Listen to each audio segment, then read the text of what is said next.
personally for you, you got your first goal for Ghana. How did that feel?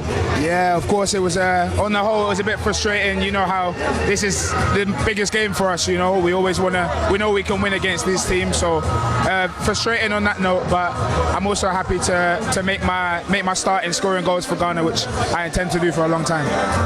And nothing. It's a great game, but nothing friendly about it. How was it in front of all these passionate fans? Oh, it's amazing. It just shows what football's about, what the culture is about.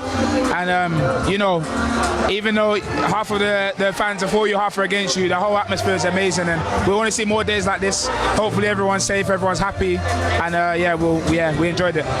You've got Trinidad and Tobago in the third place playoff on Saturday. How do you feel going into that game? Yeah, I mean, to be fair, on a personal note, I'm a little bit frustrated because I'm Jamaican as well, so I would have liked to do that one, but now in terms of playing against Trinidad, we go out there, same attitude as always, try and win the game, and put things right, which is what we want to do. Well, that was Braden Thomas Asante, who spoke after the game, reacting to scoring his very first Ghana Black Stars goal. We're going to talk about the game today. I'm going to give my 2 cents on the game, rate some players who impressed me today, and talk about our absentees. If you notice, throughout the whole Black Stars squad announcement, arrivals, pictures, everything, we didn't see FELIX Afena Gyan. We didn't see Mohamed Salisu as well. And we're going to get some explanations on it. The FA have announced why these guys are not in the camp of the Ghana Black Stars. But as usual, don't forget to subscribe if you haven't. Click on that notification bell to get more updates. Don't forget to follow us on our WhatsApp channel. Also on our Instagram and Twitter. All comments pinned here. What a game. What a game. What a game of football. I enjoyed that one very much, especially in the second half when Ghana came to the party. The Black Stars started lethargic. Mistakes from our defense, miscommunication from the defense caused us some errors that eventually caused us goals. Nigeria found the back of the net, and they were in pole position to qualify to the final.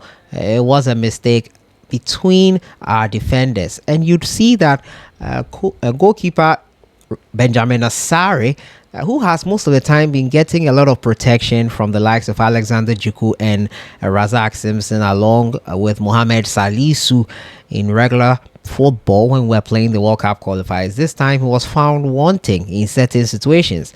It was a first half to forget for him, but that dribble he attempted and executed successfully would be the highlight for him in the first half, I'm sure. That being said, Ghana did not do themselves any proud. A second goal was scored, and it was from a set piece for the Nigerian Super Eagles. A deflection for Razak Simpson for the ball to find the back of the net, and it was 2-0. We had to do something. We had to react. The second half, Nigeria came back, and they were still looking like the side that wanted it more. Like Nigeria know how to play Ghana well in friendlies.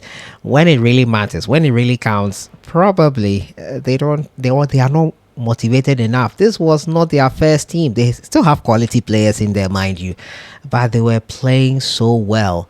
I was surprised. Ghana second string side, and Otuado lived by his word and gave opportunities to a lot of players. Caleb Yerenchi impressed me a lot. Braden Thomas Asante got his very first goal, and I've always known that he has this up his locker. He was much more threatening and direct. Jordan Ayew should have scored for it to be 2-2, and would have probably been talking about a penalty shootout, but it was not to be in the end, and Ghana suffered a 2-1 loss to the Nigerian Super Eagles. What that means now is that Ghana will be playing in the third place playoff versus Trinidad and Tobago on the 31st of May. That is what will happen.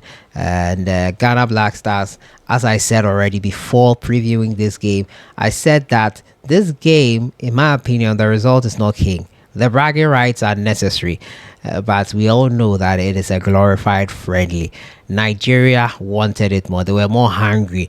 We should have probably played a stronger squad and got the job done. But it is what it is, and Ghana have suffered the consequences for it, and it's a loss. All in all, I was impressed. It was not a bad performance, but the sense of urgency from the players from the get-go was not there. Kamaradini Mahmoudou impressed me for bits and parts of the game. Razak Simpson looked a bit lost at times. He had a late tackle. Stefan Ambrosius a bit better. I expected better from him, but he had his moments as well.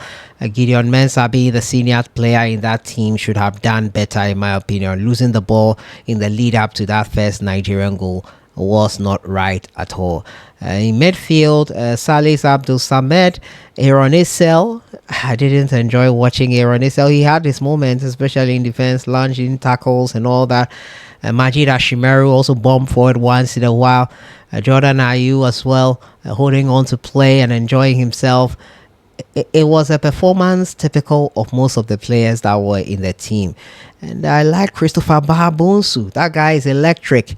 He almost caught onto the mistake from Stanley Wambali to punish the Nigeria Super Eagles players and team. Unfortunately, it did not count and it was not to be for him. That being said, all around, the performance was good. Something to build on. Remember, we're giving time to almost everyone. There were so many substitutions made. Kwame Poku came in. Also, Yerenchi, as I said already, came in. It was an all-round performance that I was impressed with, and I hope to see much better versus Trinidad and Tobago. There will be an opposition or a team that will not test us that much, but I think that we should be able to get third place in this competition. For the Nigerian Super Eagles, congratulations to them. They make it into the next phase of the competition, which is the final. They'll play Jamaica. You saw Brendan Thomas Asante's disappointment in not being able to face Jamaica because he's also Jamaican, half Jamaican at least. But my final story and update will be on these three players who unfortunately could not make the Ghana national team call up. FELIX Afena Gyan, many of you were asking of him. Ibrahim Sulemana and Mohamed Salisu. The GFA says they wishes to inform the general public that these three players are unable to make it to the Unity Cup against Nigeria. Now, Afena Gyan and Ibrahim Sulemana are facing visa issues and have yet to arrive in London, while Mohamed Salisu is absent due to personal reasons. We hope to welcome them to the team for the next match on Saturday, May 31st, 2025. So they'll be available for us in those games. So Ibrahim Sulemana, FELIX Afena Gyan, it's been a while we saw them in the team. They'll be available for us. Don't worry. I know it was on the minds of a lot of you in the comment section and all that, but they are going to be available hopefully for the next game. However, no Mohamed Salisu as the team. He has pulled out due to personal reasons. But let me know your thoughts in the comments box on the Ghana Black Stars performance versus Nigeria. I was impressed. For most part, looking at how most of them would have been playing together for the very first time. And it was not an easy game. There's nothing like a friendly when it comes to Ghana Nigeria. I'll see you guys in the next one. Enjoy the rest of your evening.